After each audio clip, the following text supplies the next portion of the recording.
এই যে স্টলগুলো সব একসাথে আছে তো একসাথে এটা খুবই ভালো লাগছে। আ মানে অনেকটাই মানে মনের একটা আনন্দের খোরাক এটাই। আর আমার ভালো লাগলো আমি একটা বই কিনলাম। এটা ভালো লাগলো। আরেকটু সময় থাকলে হয়তো আমি আরেকটু ঘুরে দেখতাম। কি শুরু থেকেই ছিলাম নন ফিকশন বইমেলায়।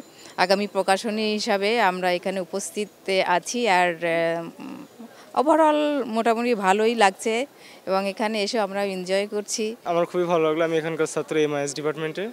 আমি আসছিলাম আসলে মানে অনেকগুলো বই দেখতে। বইয়ের নাম দেখলে আসলে মনে পড়ে যে আগে কত পূর্বে পরিশ্রম হয়েছে এবং সামনে কত পরিশ্রম হতে পারে। ওই জন্য আসলে বইমেলাতে আসা এবং আমরা কিছু একটা বই কিনলাম। আসলে বইমেলার এক্সপিরিয়েন্স বলতে গেলে খুবই ভালো লাগছে। আমি আমার এই পর্যন্ত কোনো এরকম বইমেলায় পার্টিসিপেট করি নাই।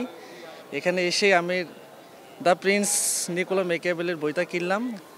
আমার কাছে বই বলতে যেটা মনে হচ্ছে যে আসলে বই মানুষকে হাসায়, বই মানুষকে কাঁদায়, আবার বই মানুষকে নতুন করে যে কোনো কিছু ভাবতে শেখায়।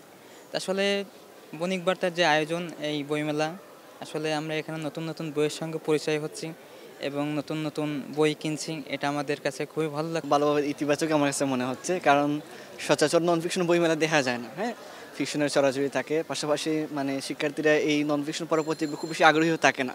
এই যে মেলার মাধ্যমে অনেকে নতুন বইয়ের সাথে পরিচিত হচ্ছে, ভালো লাগলে বই কিনতেছে এবং আমি নিজেও কিনবো, দু একটা সিলেক্ট করছি।